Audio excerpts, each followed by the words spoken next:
अस्सलाम वालेकुम नाजरीन। इस एपिसोड के शुरुआत में हम देखते हैं जेरकुतई अपने सिपाहियों के साथ कराची हिसार किले के दरवाजे पर आता है और बुलंदी पर खड़े मेहमद से कहता है, हम यहाँ एक ऐसी फौज के साथ आए हैं जो रात के अंधेरे को रोशन कर रही है, माफी मांगो और हथियार डालो। मेहमद कहता है, तुम्हारा सुल्तान कहाँ है जेरकुतई सरदार? क्या वो डर गया और खुद आने के बजाय तुम्हें भेज दिया? जेरकुतई कहता है, हमारे सुल्तान तुम जैसे गाफिल शख्स के साथ बहस में अपना वक्त जाया नहीं करते और अगर वो आए तो इस किले को तुम्हारे सरों पर गिराने के लिए आएंगे। मेहमद कहता है, जाओ और अपने सुल्तान से कहो कि आए और हमारे हाथ चूमे, मैं उसे अपने जंगजू का कमांडर बना दूंगा और उसे अपने परचम तले पना दूंगा। औजी को हंसता हुआ देखकर तुरान कहता है, जो आखिर में हंसता है वो सबसे ज्यादा हंसता है सदरान। जेरकुतई कहता है, जब हम इस किले को तुम्हारे सरों पर गिराएंगे तो तुम्हारी कब्र का एक निशान भी बाकी नहीं रहेगा। ये कहते साथ ही वो दोनों पलट जाते हैं। उधर हम देखते हैं कि जख्मी अलाउद्दीन रात के वक्त घोड़े पर सवार आगे बढ़ रहा होता है और खुद से कहता है, हिम्मत करो अलाउद्दीन, इंतकाम के लिए हिम्मत करो और अपने उस बच्चे के लिए भी जो अभी पैदा भी नहीं हुआ, अपनी मोहब्बत गोंचा के लिए हिम्मत करो अलाउद्दीन। मगर फिर शदीद तकलीफ में कहता है,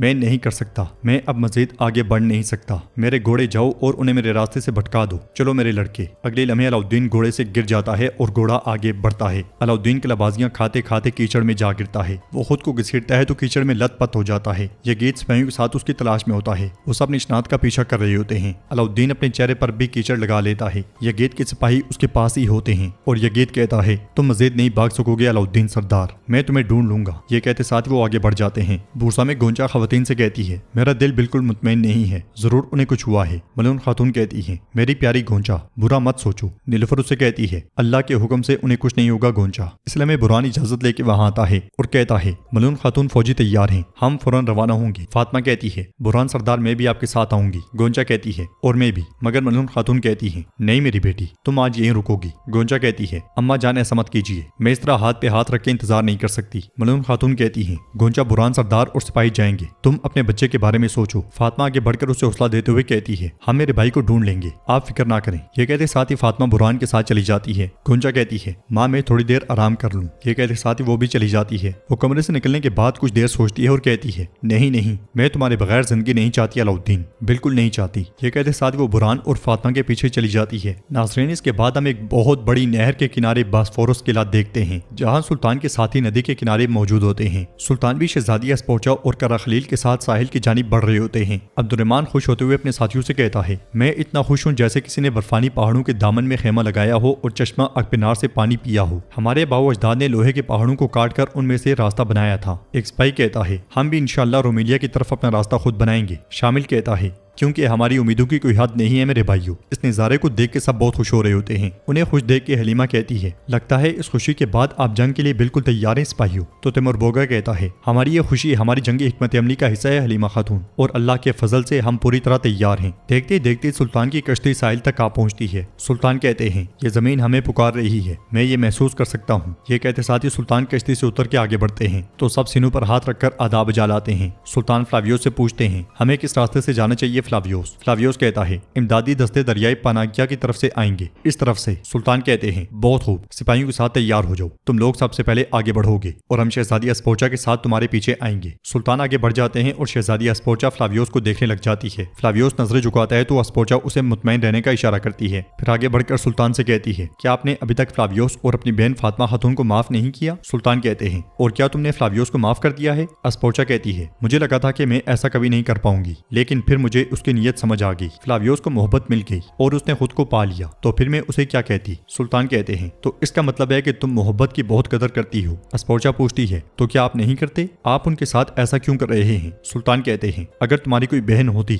तो तुम मुझे समझ पाती। फातिमा मेरी आंखों की पहली ठंडक है, वो मुझे मेरे बाबा की दी हुई अमानत है। मैं उनकी मोहब्बत पे गुस्सा नहीं हूँ शहजादी, बल्कि मुझे इस बात का गुस्सा है कि मेरी बहन ने ये सारा दर्द और ये सारा दुख अकेले सहा है। हम एक खानदान है, हम हर मुश्किल का मिलकर सामना करते हैं, हमारे दरमियान कोई राज नहीं होते। मैंने हमेशा अपने खानदान का साथ दिया है, चाहे कुछ भी हो जाए, लेकिन इसके बावजूद जब मैंने उससे पूछा तो उसने मेरी आंखों में देखकर मुझसे झूठ बोला। फातिमा ने गुस्से में आकर एक ऐसी शादी की तरफ कदम बढ़ाया जो नहीं चाहती थी वो, और हम अनजाने में इस शादी की मंजूरी का सबब बन गए थे। क्या अब तुम मुझे समझी हो? अगर ये शादी हो जाती और मुझे बाद में पता चलता तो क्या होता? मैं इस एहसास जुर्म के साथ कैसे जी पाता? क्या ये जायज है कि कोई अपने खानदान के कंधों पर इतना बड़ा बोझ डाल दे? अस्पोचा कहती है, आप मुझे वाकई हैरान कर देते हैं, मुझे लगा था कि आप उनकी मोहब्बत से नाराज हैं। सुल्तान कहते हैं बेशक मोहब्बत को कोई चीज नहीं रोक सकती, लेकिन इसके भी कुछ असूल होते हैं। अस्पोचा पूछती है और आप उन्हें कब माफ करेंगे? सुल्तान कहते हैं जब वो मुझे साबित कर देंगे कि वो अपनी मोहब्बत का बोझ उठाने के काबिल हैं। मोहब्बत सिर्फ बातों से नहीं होती शहजादी, बल्कि उसे सब्र से साबित करना पड़ता है। अस्पोचा कहती है एक तरफ आप हैं और दूसरी तरफ अलाउद्दीन सरदार। फ्लावियोस के लिए मुश्किल दिन आने वाले हैं। सुल्तान कहते हैं हर कोई अपने लिए वही बिस्तर बिछाता है जिस पर वो सोता है। उसने खुद अपने लिए रास्ता चुना है, इसलिए मैं कारा खलील आकर कहता है मेरे सुल्तान इमदादी दस्ते आ चुके हैं। सुल्तान कहते हैं चलो हमारी ये जंग मुबारक हो। उधर हम देखते हैं कि बजंतनी फौज आगे बढ़ रही होती है। दरसुन भी उन्हीं के साथ मौजूद होता है और कहता है हम साहिल तक पहुंचेंगे और कश्तियों के जरिए पार करेंगे, चलो जल्दी करो। वो आगे बढ़ ही रहे होते हैं कि हलीमा भिखारियों के बेस में चंद खवातीन को लेके उनके सामने आ जाती है। वो सदाएं लगा रही होती हैं कि हम भूखे हैं, हमें रोटी का एक टुकड़ा दे दो, हमें बस रोटी का थोड़ा सा टुकड़ा चाहिए। मगर सिपाही उन्हें पीछे धकेल देते हैं, इसलिए में दरसुन और हलीमा एक दूसरे को देख जाते हैं। दरसुन को देख के हलीमा को बहुत गुस्सा आता है। दूसरी तरफ शहजादी अस्पोचा भी एक काफिले को रोक लेती है और पूछती है फौजियों कहाँ का इरादा है? कमांडर पूछता है शहजादी अस्पोचा आप यहाँ क्या कर रही हैं? तो अस्पोचा कहती है तुम इस गाड़ी में क्या लेकर जा रही हो? ये सुन के कमांडर परेशान हो जाता है। अस्पोचा घोड़ा गाड़ी की जानिब बढ़ती है और उसके साथ मौजूद सिपाहियों ने बजंतनी लिबास पहना होता है। अस्पोचा आगे बढ़कर घोड़ा गाड़ी की तलाशी लेती है जिसमें सोने के संदूक भरे होते हैं। अस्पोचा गुस्से से कहती है कमांडर तो तुम शहंशाह के हुक्म और इजाजत के बगैर ये सोना किसके पास ले जा रही हो? कमांडर तलवार बेनियाम करते हुए कहता है इन्हें मार दो। मगर पीछे से सुल्तान को छोड़ा हुआ तीर कमांडर की गर्दन से आर पार हो जाता है। शहजादी सिपाहियों के साथ उनका मुकाबला शुरू कर देती है। सुल्तान भी सिपाहियों के साथ आगे बढ़ के उन पे टूट पड़ते हैं। ये देख के पास ही मौजूद हलीमा भी सिपाही का गला काट डालती है। दरसुन बुलंद आवाज से कहता है मार दो इन सबको। ये सुन के हलीमा को बहुत गुस्सा आता है। कुछ देर के बाद हलीमा देखती है कि दरसुन भी काफिरों को मौत के घाट उतार रहा है। ये देखते हुए हलीमा कहती है तुम किस चीज के पीछे भाग रहे हो दरसुन? सुल्तान भी मुसलसल काफिरों को जहन्नुम वासिल कर रहे होते हैं। अस्पोचा भी अपने गद्दार सिपाहियों को मारने में उनका भरपूर साथ देती है। फ्लावियोस की तलवार और खंजर भी पूरी आबोताब से चल रहा होता है। अब्दुर्रहमान का कुल्हाड़ा और कारा खलील की तलवार भी खूब कहर डा रही होती है। काफिर मुसलसल करते मरते चले जाते हैं। मुस्तफा कहता है रोमिलिया में हमारी पहली फतह बहुत करीब है। अपने साथियों को मरता हुआ देखकर कुछ बजंतनी सिपाही वहां से भाग पड़ते हैं। ये देख के सुल्तान फ्लावियोस को आवाज लगाते हैं तो फ्लावियोस उनके पीछे जाता है। दरसुन उनके पीछे जा ही रहा होता है कि हलीमा को सामने देखकर कहता है जो यहाँ से बच निकलेंगे वो सुल्तान उरहान के लिए बड़ी मुश्किल खड़ी कर देंगे, हमें जाना होगा। मगर हलीमा उसे रोकते हुए पूछती है तुम किसकी तरफ हो और ये क्या कर रहे हो दरसुन? दरसुन कहता है तुम्हें हर सवाल का जवाब मिल जाएगा, तुम्हें मेरे साथ आना होगा, चलो। ये सुनते साथ ही हलीमा उसके पीछे भाग पड़ती है। उधर बसंतीनी सिपाही आगे आगे जबकि फ्लावियोस उनके पीछे पीछे होता है। एक कमांडर सिपाहियों को छोड़ता है और आगे बढ़ने ही लगता है कि फ्लावियोस पहले खंजर फेंक के उसे ही मौत के घाट उतार देता है और फिर सिपाहियों का भी खात्मा कर देता है। जख्मी कमांडर रेंगते हुए आगे बढ़ता है तो फ्लावियोस उसके पास आकर कहता है कमीने गद्दार, मैंने कई सालों तक तुम्हारे साथ मिलकर जंगें लड़ी हैं, तुम सब पे लानत हो। फिर फ्लावियोस तलवार की नोक पे उसे उठाता है और कहता है मेरे आगे चलो। वो कमांडर को धक्के देते हुए आगे चल पड़ता है। उधर काफिरों की सफाई के बाद सुल्तान अस्पोचा से कहते हैं शहंशाह के भतीजे एंड्रोनिकोस ने इस इत्तेहाद के बदले इतनी बड़ी रकम भेज दी है। अस्पोचा सुल्तान की बात आगे बढ़ाते हुए कहती है तो कुस्तुनतुनिया का तख्त और मेरे बाबा की जान दोनों पहले से कहीं ज्यादा खतरे में पड़ चुके हैं। सुल्तान कहते हैं सिर्फ तुम्हारे बाबा की जान ही नहीं बल्कि तुम्हारी जान भी खतरे में है, लेकिन परेशान ना हो, जो हमारे हलीफ को मिटाने की कोशिश करेगा उसे हम मिटा देंगे।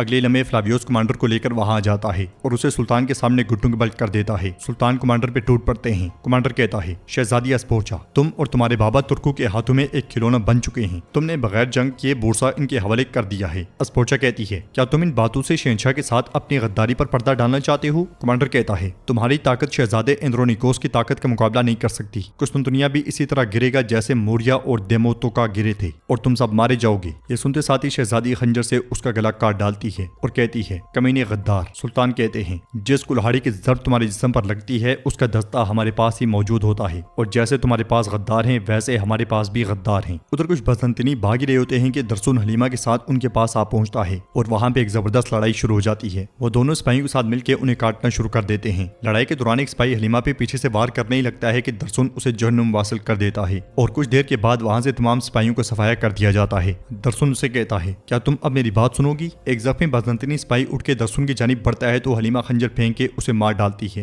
ये देख के दरसुन कहता है जब तुमने मेरी पीठ में तीर मारा तो मुझे लगा था कि तुम मेरी जान की परवाह नहीं करती। हलीमा उसे दबोचते हुए कहती है तुम्हारी जान जहन्नुम में जाए करासी के बेटे, मुझे तुम्हारी जरा भी परवाह नहीं है, लेकिन मैं तुम्हारे जैसे किसी गद्दार और झूठे के एहसान तले नहीं रह सकती। अब मैंने तुम्हारा कर्ज उतार दिया है। दरसुन कहता है हलीमा मैं कोई गद्दार नहीं हूँ, मेरा दिल तुम्हारा है और मेरी तलवार सुल्तान उरहान के मकसद के लिए वक्फ है। हलीमा गुस्से से कहती है तुम झूठ बोल रहे हो दरसुन। दरसुन कहता है ہے یہی حقیقت ہے، میں نے تمہیں کسی بھی چیز سے بڑھ کر محبت کی ہے۔ حلیمہ اس کے گلے پہ تلوار رکھتے ہوئے کہتی ہے خبردار درسن خبردار، اب کے بعد میں تمہاری ان کہانیوں اور باتوں پر یقین نہیں کروں گی۔ درسن کہتا ہے تو پھر مجھے مار دو، مجھے یہی مار دو۔ حلیمہ کہتی ہے نہیں میں تمہیں نہیں ماروں گی، سلطان اورحان تمہیں خود سزا دیں گے، جاؤ اور انہیں جا کر یہ اپنی جھوٹ سناؤ۔ یہ کہتے ساتھ ہی حلیمہ اس کی تلوار لے لیتی ہے۔ درسن کے اشارے پہ اس کے سپاہی بھی تلواریں پھینک دیتے ہیں اور حلیمہ انہیں لے کے چل پڑتی ہے۔ تو ناظرین اس کے ساتھ ہی ایپیسوڈ بھی اختتام پذیر ہوتی ہے۔ ویڈیو پسند آئے تو لائک کر دیں، شیئر کر دیں، سبسکرائب نہیں کیا ہوا تو سبسکرائب کرنے کے ساتھ ساتھ گھنٹی والے آئیکن کو دبانا مت بھولیں۔ ملتے ہیں انشاءاللہ نیکسٹ ویڈیو میں، تب تک کے لیے رکھیں اپنا اور اپنوں کا بہت زیادہ خیال۔ اللہ نگہبان۔